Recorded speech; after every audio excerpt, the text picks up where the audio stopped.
The Positive Pause is a motivational-minded podcast covering topics women want to know about as they journey to and through menopause, focusing on subjects that impact women's health and healthy aging, including what it means to age healthfully.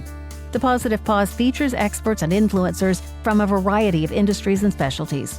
The information and opinions expressed on the Positive Pause are not intended to replace the services of trained professionals or to provide specific medical advice. To see the National Menopause Foundation's full medical disclaimer, please visit nationalmenopausefoundation.org.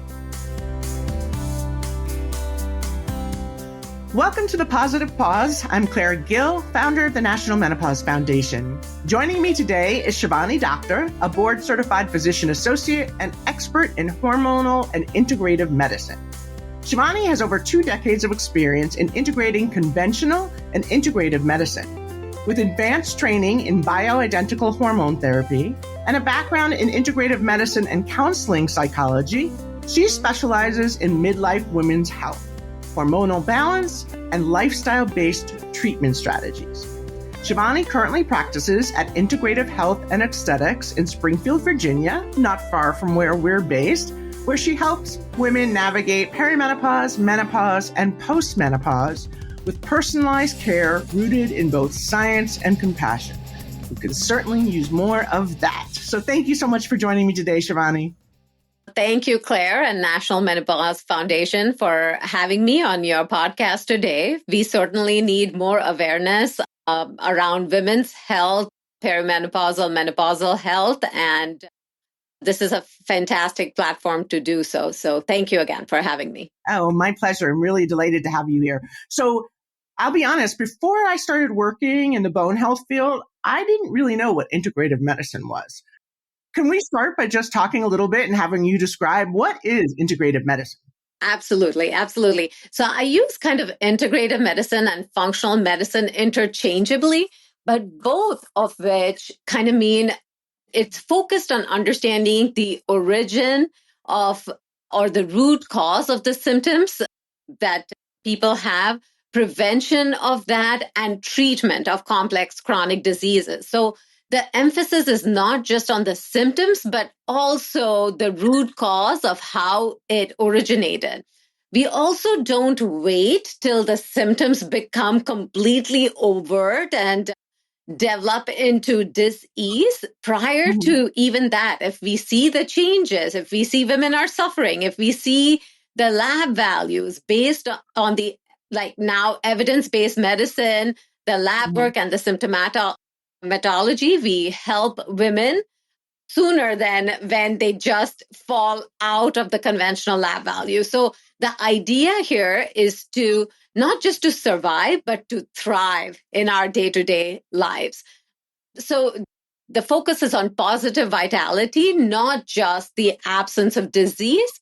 As a functional medicine or integrative practitioner, like I said, I focus on the root cause of women's symptoms, their unique history, physiology, their unique lifestyle, their genetic makeup, internal factors that might involve mental, emotional states, that a lot of that happening when you're in the perimenopausal, menopausal phase of your life. And that typically lasts anywhere from 2 to 8 to 10 years. So that's not a small part of a woman's life. Right. Right? So we take into account all of those factors.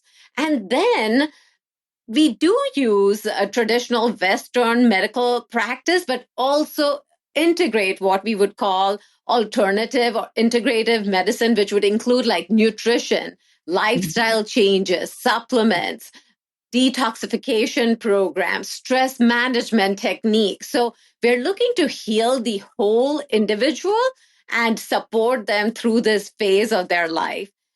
And then, so foundational functional health pillars would be nutrition, hydration, sleep, movement, community. We all know how much that community support means, especially during this phase in your life. And then focus on the whole human, which would, like I said, include their mental, emotional, spiritual health in addition to their physical health. So optimizing this foundational pillars, and then on top of that, optimizing hormonal health, gut health, neurotransmitter, immune and detoxification health is how we get women to actually thrive during this perimenopausal, menopausal period also, not just kind of, we're going to make it.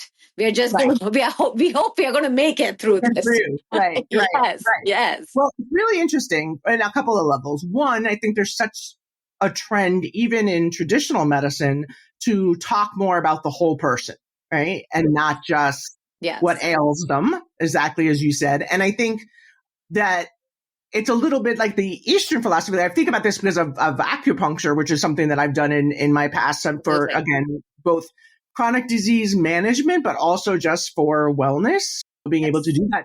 And that philosophy is much more, like you said, sort of treating the whole ecosystem of a person versus one part that's broken or offline and you have to deal with that part. So I guess the same thing, much like the name, integrative is really like integrating the whole person into the conversation. I think it's also interesting because one of the conversations I have a lot working in women's health is this idea that what we call our health system is actually a sick system. Absolutely. We only use it when we're addressing sickness. If you have a cold, you go to the doctor. If you have, this, you go to the doctor. But it's not addressing prevention and what we need to do. So if you're listening and you've heard a lot more people talking about this integrative functional medicine, that's why, because I think people are realizing there's a real balance between prevention, like you said, for thriving, and then treatment of symptoms or disease. Absolutely. Absolutely. We've been so good as a nation in treating acute illnesses, right? But we don't invest in the wellness piece of it. Really, that's where we should be starting. And instead of calling this functional medicine or integrative medicine, it's just good medicine. That's what. Just medicine. Yes. Just good health medicine, health protection, health care. The goal should really be to keep people out of hospitals and let them thrive in their environments and in their milieu. And that's what this should be about. For sure. Yes. Yes. Let's talk a little bit then about how you work with women in midlife for both the prevention part of it, just like, again, or the health of a woman at midlife. And then we'll talk more about symptoms specific and how some of the more traditional treatments available to women can be incorporated to deal with some of that. So absolutely. So at Integrative Health and Aesthetics, so you focus on a lot of hormone imbalances, right? Yes. And what made you want to focus on hormone health, and how does that, let's talk a little bit again for those who may be listening for the first time about how that hormone imbalance happens and why during that midlife years. Like we're really talking from early 40s, right? Yes. And on. So talk a little bit about that. Yeah. So again, from functional medicine standpoint, we look at the unique woman who's walking into our clinic, right? That unique individual. What are the symptoms? Because not everybody goes through exactly the same symptoms in perimenopause, menopause. The way I started getting more into perimenopause, menopause was a lot of the women would come to me being on SSRIs, like antidepressants, and they would think it would be right in that age group that you mentioned, like early 40s or to mid 40s, late 40s. And they would really be like, oh my gosh, this is depression and this is why. And it is, depression is real, but a lot of the times it was related to their hormonal health and to their perimenopausal. It was just a little part of their whole perimenopause, menopause picture. So when they walked in with these symptoms, we would do conventional and functional lab testing after getting their unique symptoms. We would look at the hormone levels. And from a functional medicine standpoint, we would also look at the downstream metabolites. So breakdown of these hormones, not just the hormone levels that they had at present and how they were being excreted from their unique body. So once we saw their symptoms, did the lab testing based on, again, evidence-based medicine, we would optimize their sex hormones, initially using nutrition, supplement, lifestyle changes. We would also recommend bioidentical hormones. And I'll talk a little bit, I'll circle back to this, but I also wanted to mention we also look at upstream hormones like cortisol and thyroid. We have to remember that testosterone, estrogen, progesterone, the sex hormones don't work in isolation. You can have elevation if you are someone who's chronically stressed. The body, when it's in a fight or flight mode, can elevate that cortisol for a short period of time so you can deal with fight or flight. But if you tend to be in that mode all the time, eventually that cortisol is going to drop. We call it a master hormone because it oversees the thyroid and the sex hormones.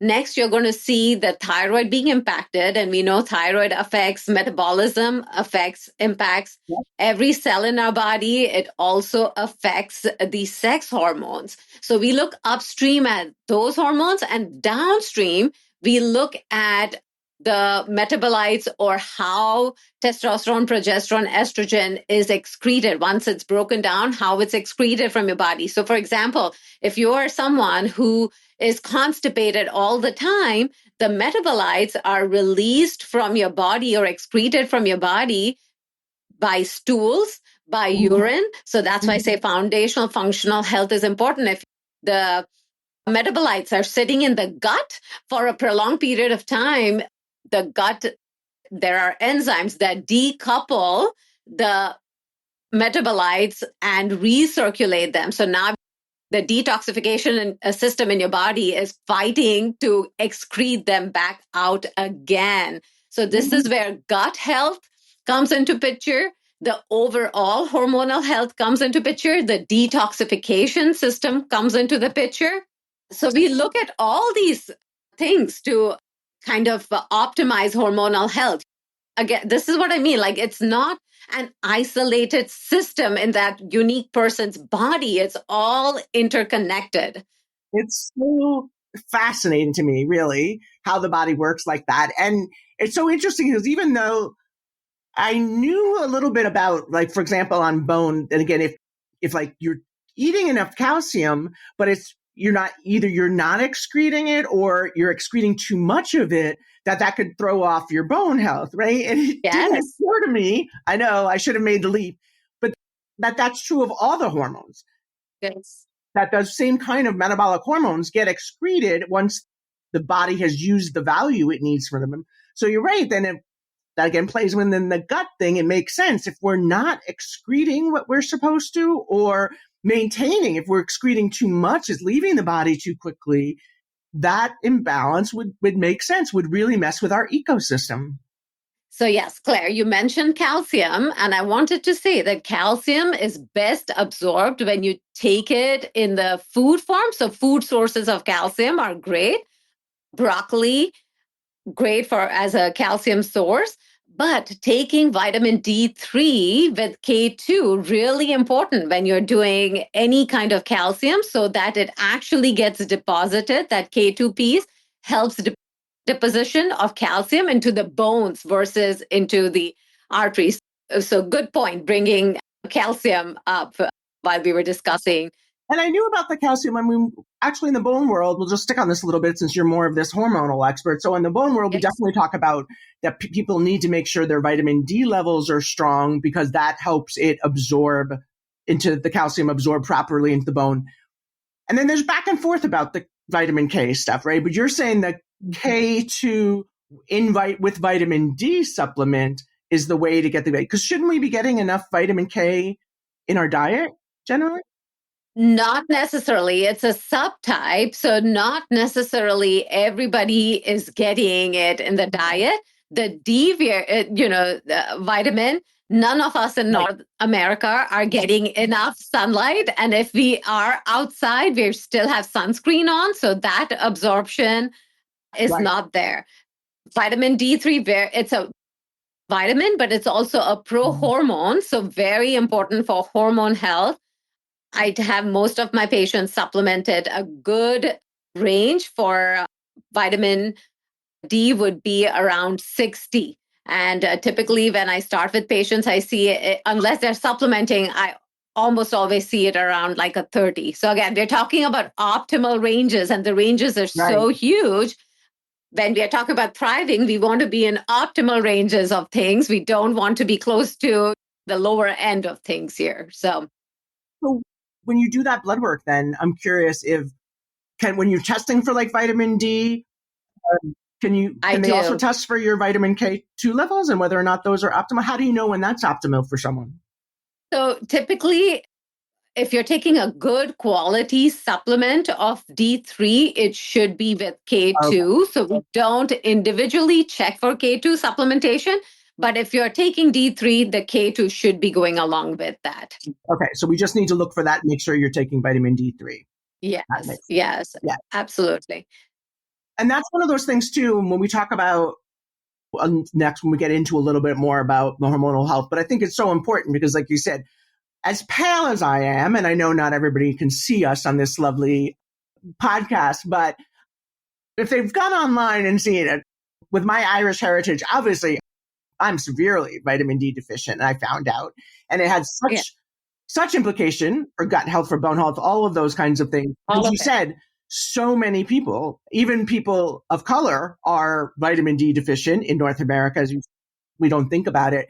So if someone is going to their doctor and they're having their regular checkup, and should they ask, hey, can you check my vitamin D levels? And is that something that would generally be covered by insurance, or is it something that they would have to have a reason to have their vitamin D level checked? I typically check it for all my patients. If the level comes back low, it is covered by insurance. We are a fee for service practice, but I know even conventionally, if you go for an annual blood work, you can request it from your primary care Okay. physician. It's not a very expensive test, even if you had to pay it out of pocket. I think it's good to get a baseline level. And whoever I have sent to the primary care physicians and have it tested, they typically come back with that, oh, yes, my primary care physician said I need to be on a hefty dose because I'm severely deficient. I'm not seeing someone who's not on supplementation and has great numbers with vitamin D. That's it. Okay. So, Well, we covered vitamin D. Very good. That's really important. yes, So now yes, let's yes. talk a little bit more about specific to the symptoms that women have in perimenopause and menopause, and how does that hormonal imbalance manifest itself? Like you said, there's a lot of ways that happens. And I think we know a little bit Yes, about estrogen, and yes. many people know a lot about how important estrogen is. Many people don't. So let's talk about that hormonal imbalance that happens at menopause and why. Let's start with that, and then we'll get into how you treat it. Yes. So we know like the so-called symptoms of hot flashes, right? We know about change in sexual desire or activity, vaginal dryness. But a lot of women don't just present with those symptoms. A lot of women come in with sleep disturbances, like difficulty falling asleep or staying asleep. And I want the listeners to know progesterone plays a very important role in this. So if you start out and you don't have hot flashes, all of a sudden your sleep patterns are changing and you are in that late 40s or early 40s, mid 40s, think about it. Bring it up to your physicians or your APPs that this is happening. It's a change for me. I used to sleep really well through the night and now I don't, or I sleep fine, but I wake up in the middle of the night. This is starting to show that there's changes in your progesterone levels. And that's how it's manifesting. Depressive mood, this is a big one. Feeling down, sad, like verge of tears, having lack of drive or mood swings. Again, some women know about it. Some people just think, oh, it's depression or it's anxiety is another one where women start thinking, oh my God, I'm going crazy. I can't tell you how many women come to me saying, I think I'm going crazy. Like I have no other explanation. It is your hormones. Women, it is your hormones. Bring it up to your physicians if you have not already. You are not going crazy. It is physiological changes in your body, and you can get help and support to fix it. Other things are mental, physical exhaustion. We think of women not needing testosterone. Nobody talks about that in women. But in fact, women do need testosterone. We talked about estrogen. Testosterone actually downstream converts into estrogen too. Women do produce their own estrogen, but again, fluctuating levels as soon as you start entering that perimenopausal phase. Claire, you know very well that the studies that were done in the past, I think, have done a little bit of a disservice, not in terms of the study itself, but the way the data was presented.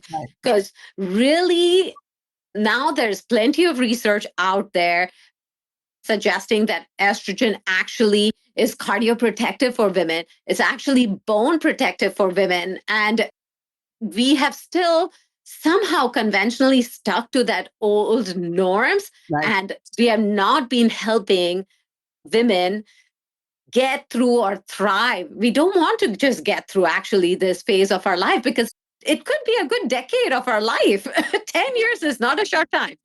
Right. When we talk about either you're at the prime of your career for many women, right? That's a huge issue. And either you're starting to empty nest or you're taking care of elder parents or all of these things, like you said, during this time where we don't want to just get through it. No. Right? Absolutely. No. A few more symptoms that women might not associate: bladder problems, like difficulty urinating, increased need to urinate, bladder incontinence, joint and muscular discomfort. Again, women don't associate this to hormones, but it absolutely is. Once we do, and like I said, we do focus on the whole individual. So we do diet, nutrition, supplements, but the focus in my practice is bioidentical hormone replacement to get women through this. It is life-changing for women. Every the woman brain fog really gets on hormone therapy is just like, oh my God, either I feel like I'm myself again. And it's the same thing that you saw. Oprah said that on one of her big things. She was like, the first time I got estrogen, I was like, oh my God, this is what I was missing. So it's really important to make sure that women know about that. But when we're talking about bioidenticals, and we do a lot of this now, especially in bone, where there's a lot more bioidentical, biosimilar kind of things, those are terms that most consumers and some clinicians are not really familiar with. So let's talk about what are bioidenticals. Okay, so bioidentical hormones are hormones that are made from natural substrates. So the one that we use in my clinic, for example, the testosterone, it's made in a lab, but it's derived from yam. Who would have thought that a yam plant would kind of mimic a testosterone molecule? And even if you look at the WHI study or the older studies, right, the hormones that they used in the study were synthetic lab-made hormones. So very, very important to differentiate between lab-made hormones that are synthetic versus bioidentical hormones that are derived from natural substrates. Progestin, and sometimes even physicians and medical people use these interchangeably, but it's very important to understand bioidentical progesterone. Again, there is no risk associated with cancer and things like that. Plenty of research out there. Progestin was the synthetic progesterone that was used in that older study. And again, it has just stuck with the way our research comes out. And that's why also I feel fortunate with functional medicine. The newer research and guidelines are put into medical practice very quickly versus in conventional medicine. And I have nothing against conventional medicine. I'm trained in conventional medicine. We use it in practice. But the time that it takes for research to get verified and be applied from a conventional standpoint, the duration is at least a decade long. And by then we have more research out. So just that lag time. That's such an important part, Shivani, because again, until you're in this space, No consumer has any idea how the science goes from here's the science to your doctor is actually going to apply that science. And as you said, Yes. from the time something is confirmed to get all of the medical societies to update their guidelines, which is how every doctor practices, right? Yes. If I'm a primary care physician, I'm likely going to follow the American College of Physicians guidelines. And if I'm an orthopedic doctor, I'm going to follow one of the orthopedic, societies. Endocrinology is the same. Rheumatology is the same. And I have that issue when I try to explain for people in osteoporosis, particularly where each one of those medical practitioners can and should treat for osteoporosis, but Absolutely. each one of their medical guidelines is just a little bit different on who to treat, when to treat, how to treat. And that becomes incredibly confusing for a patient. We have the same thing in menopause where anybody, your primary care or a gynecologist or a functional medicine doctor or the PA or the NP can all and should all be able to help you address your menopausal symptoms. But Absolutely. each of their medical groups is going to have their own set of guidelines, which may be a little different. And like you said, it is not easy, and it shouldn't be. Let me just say, it shouldn't be easy to update these guidelines, right? You want there to be really thorough investigation. But as you said, when the science comes out and it's telling us something that is scientifically based, like you said, like they've studied it for 10 years, they know it's a good study, it's a long running study, all of that. You want someone who's up on the science so that they're putting it into practice as soon as possible, right? And that's what you're saying. Functional medicine doctors tend to be those who are looking at both the Western science and how long it's going to take to get to the guidelines. Great. And then also what do we know for sure based on the science that we can start doing? And that's why you're probably miles ahead of the testosterone use. That's why we get a lot of the hormonal, patients who are suffering because they want an answer. They want to kind of thrive in this period. So, no, absolutely. I think we touched upon joint and muscle. I didn't want to forget, but yes, bone health that you bring up, cardio protection that we brought up, very important for any woman going through perimenopause, menopause, like that protection starts dropping. So, and again, the confusion, not only is there confusion of where and when, but the route that you take the hormones through as well, right? Some are FDA approved and they tend to be standardized. So every woman gets the same dose. Well, every woman might not need the same dose. Some might need a little bit more, a little bit less, but this is what it's available in. And that's what you can get, kind of is the mantra, which we need to, again, change it. Actually, NAMS in 2017 did come out saying that no, we need to look at the individual and then based on their symptomatology and evidence-based medicine, we can, as a practitioner, tweak the dose. But again, how and when it's going to get to all the practitioners is the question, right? They put it out in 2017. But again, there are a lot of practitioners that still follow the older guidelines. And it's just the nature of how quickly it's incorporated into our regular conventional medicine.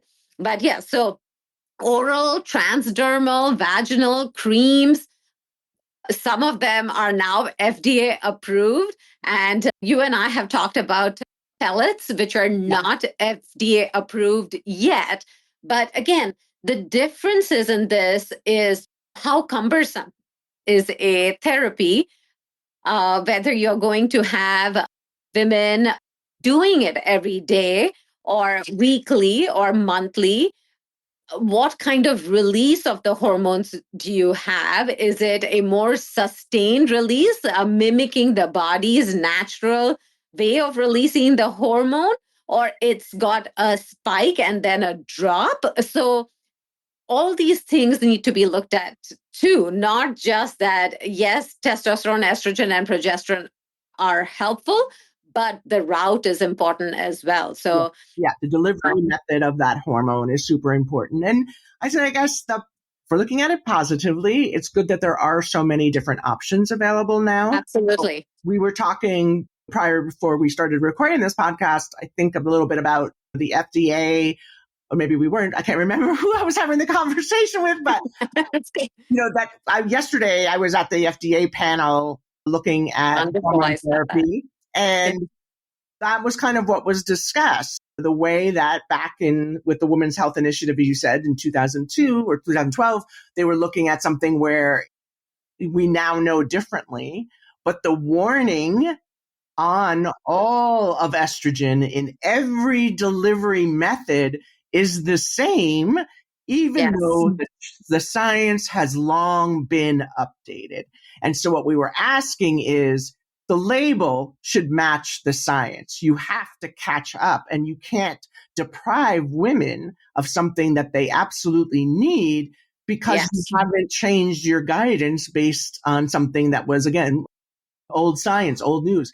And so it really is important that women know, particularly, as you said, when you think you're suffering from symptoms and need hormone therapy, that you find a clinician who is able to provide that care, right? And so, like I said, looking for a professional like you, going to the Menopause Society site and looking for menopause certified practitioners, all of that is so important. And we're so grateful that there are clinicians like you out there who have really, really specialized in this.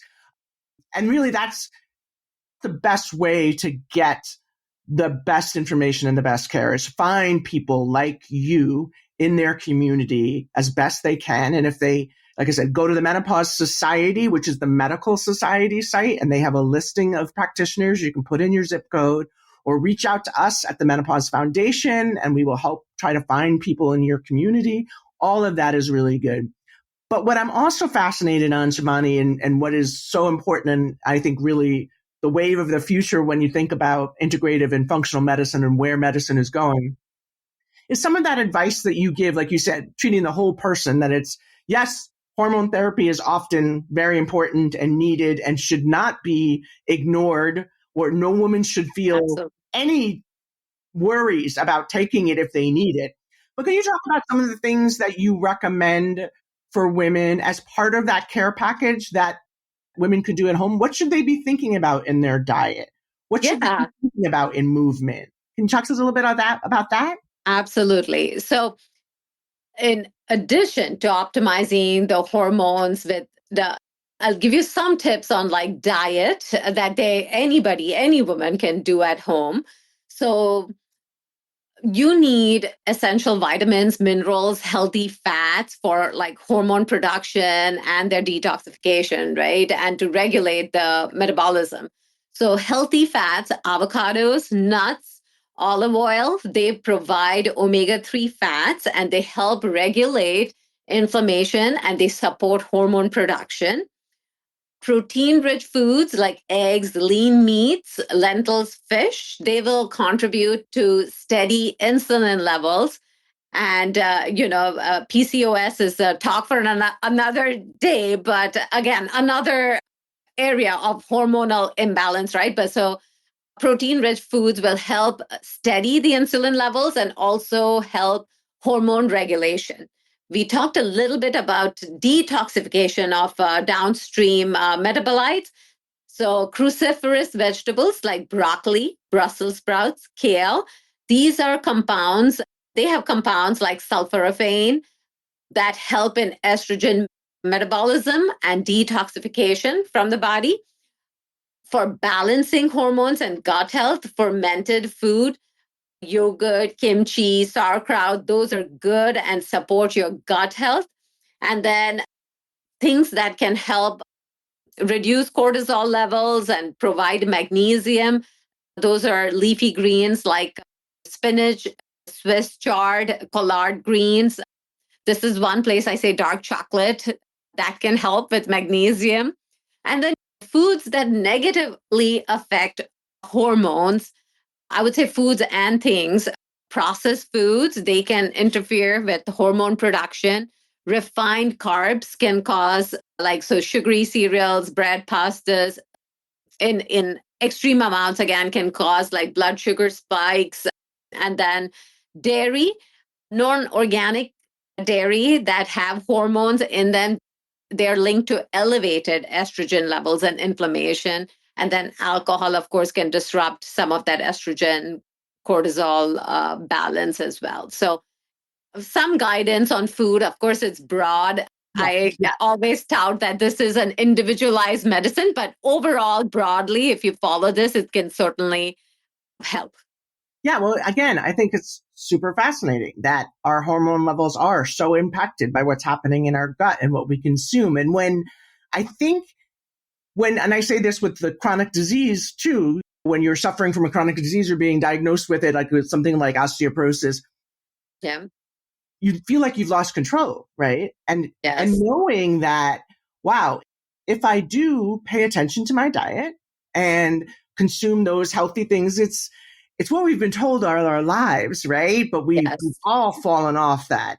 And so just getting back to that, a well-balanced diet where you're not depriving the body of essential nutrients and that you're getting that balance and figuring out, oh, when I eat this, I feel this, is super helpful. Even if you're talking to a clinician who's not a nutritionist, you will start to see that connection to, oh, right, it's me. Carbs make me feel this way, right? When I have too many carbs, or if I'm getting not enough fat in my diet, I feel this way, kind of thing.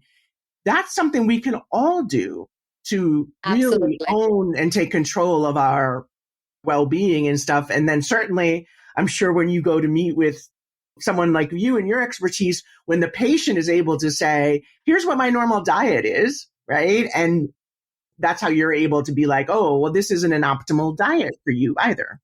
So we covered, like you said, a little bit about that diet and how we can optimize our diet to balance or maintain as best we can hormone balance, unless, again, supplementation or hormone therapy is needed.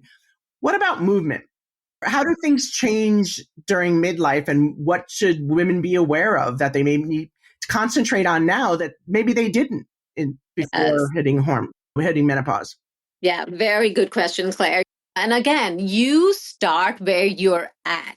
If you have not been doing movement for a greater part of your life, have had a sedentary kind of lifestyle, then I would say start with walking. Start by doing some stretching.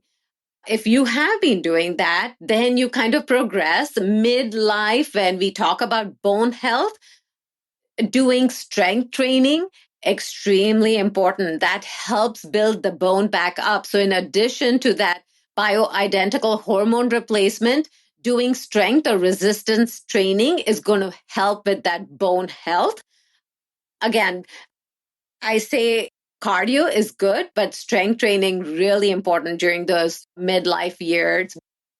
Build that muscle so that you can help with the bone health by building that muscle as well. Yeah, so it's too bad throughout our life women aren't taught about.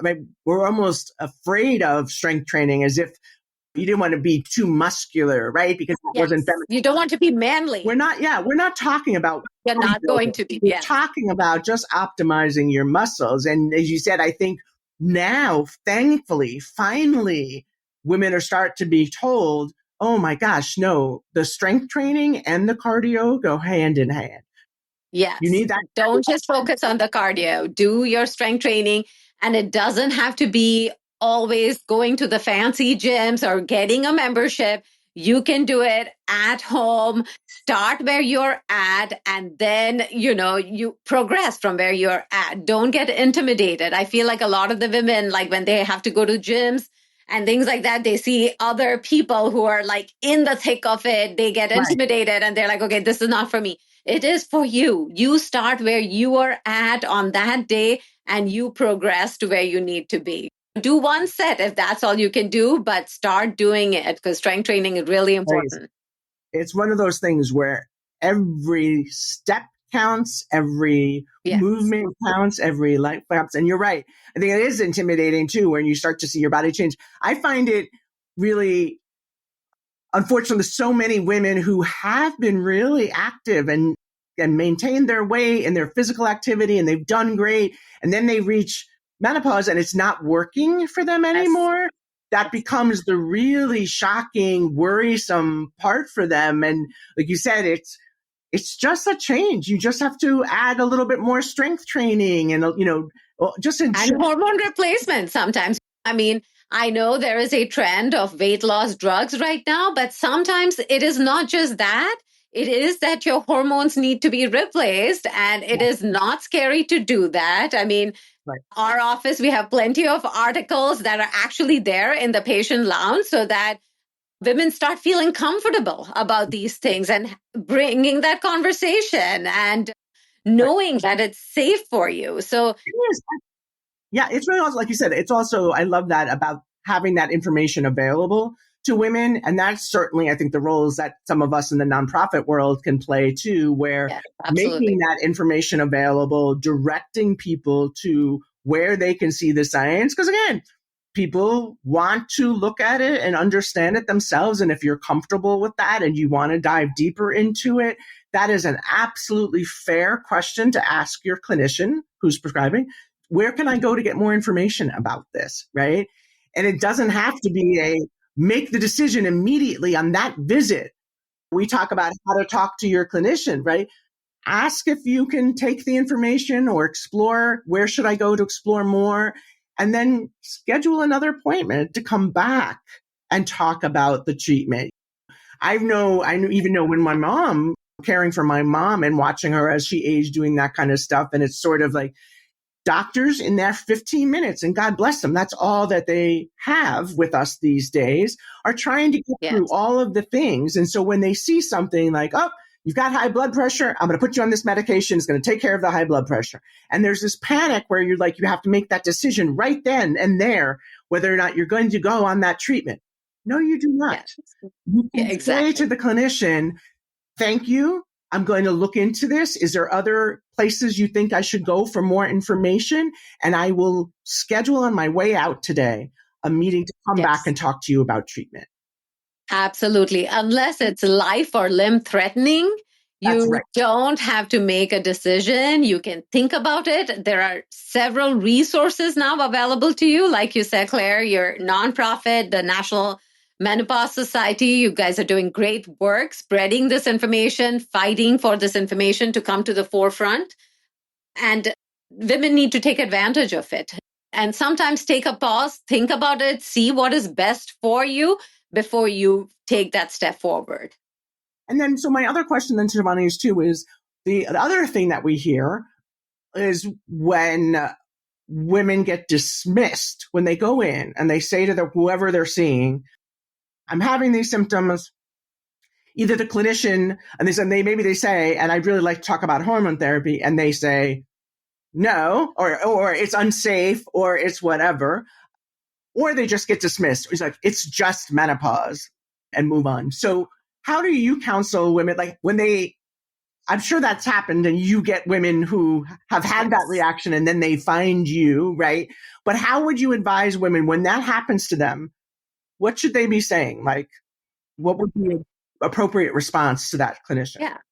I think sometimes clinicians might not be up to speed with the research that's out there. Sometimes, even if they are, they're not comfortable prescribing them.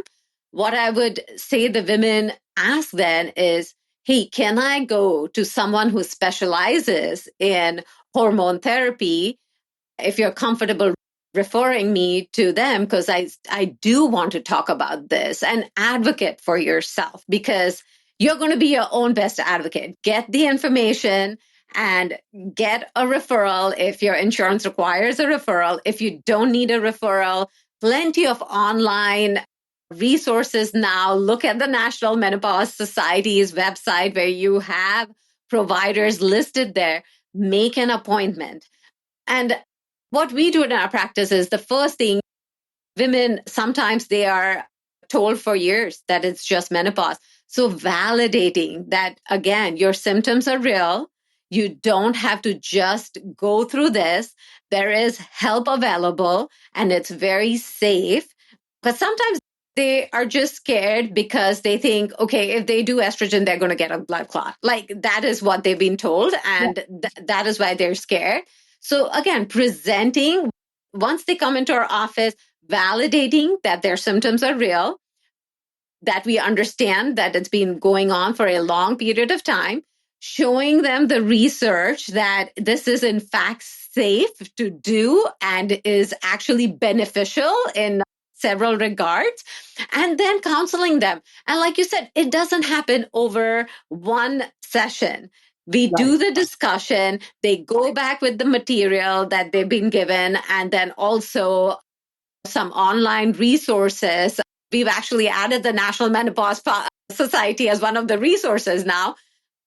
And then they come back again to have another discussion. And sometimes it might take one or two discussions to kind of get a good plan. So, but we always do talk about diet, nutrition, lifestyle, supplements, hand in hand with the hormone replacement. I always tell them it's not in isolation. We are looking at everything, but a lot of the times the key is that bioidentical hormone replacement therapy for them. And again, like I said, it's life-changing. We have several testimonials on the Integrative Health and Aesthetics social media page, and we blast it only because we want women to know it helps, it changes, like sleeping through the night and not waking up, not having bone and joint pains. These are all not having brain fog and just being able to think clearly. All these things, if you're taking it for granted and are not in the perimenopausal period, mind you, these women have had life-changing symptom relief. They feel normal again. That's it.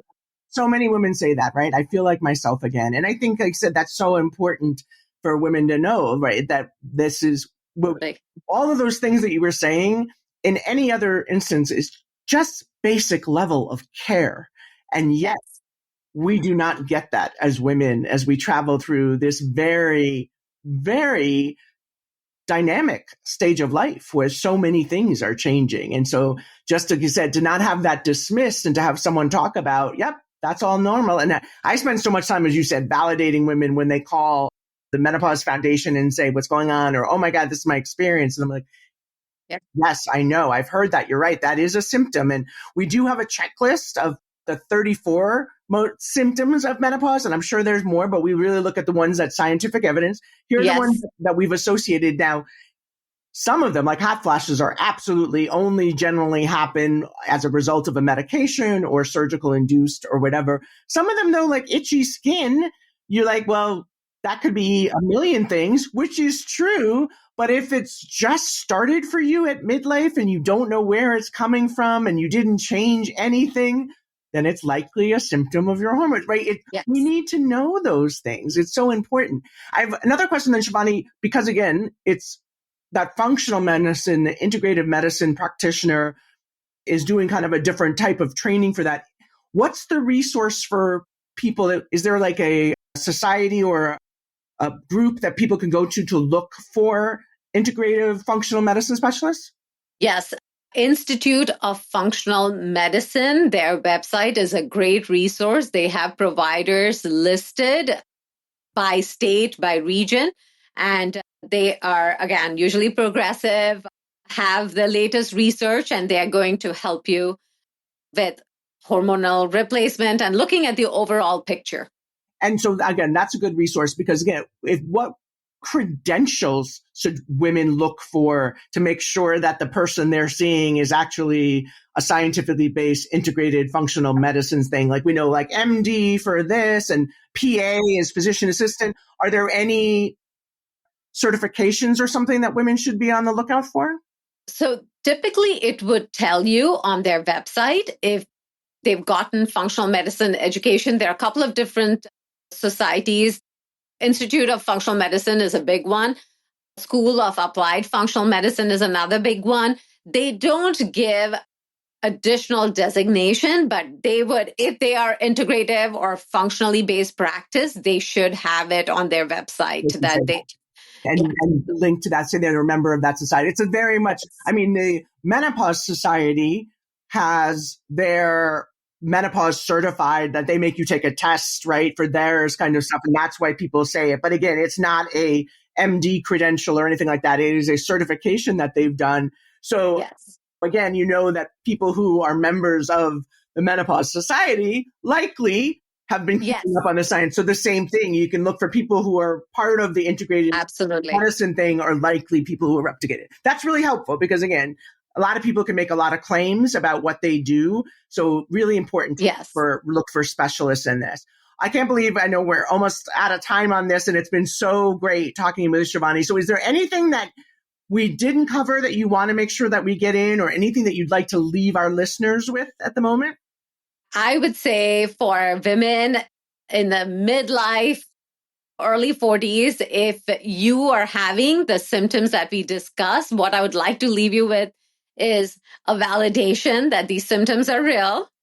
Please ask for help. Don't suffer through it. Bioidentical hormones are here. They're safe for you to use, and they can help you not only survive, but thrive during your perimenopausal and menopausal years. So find a practitioner that can help you and help you thrive through this phase. Thank you so much, Shivani. I really appreciate you sharing all of your expertise and talking through this really important topic with us. And I hope everybody's enjoyed this episode. Please don't forget to subscribe to The Positive Pause and share it with your friends and family. And thank you again to my guest, Shivani Doctor, expert in hormonal and integrative medicine. And thank you for listening. We hope you'll tune in to another episode of The Positive Pause.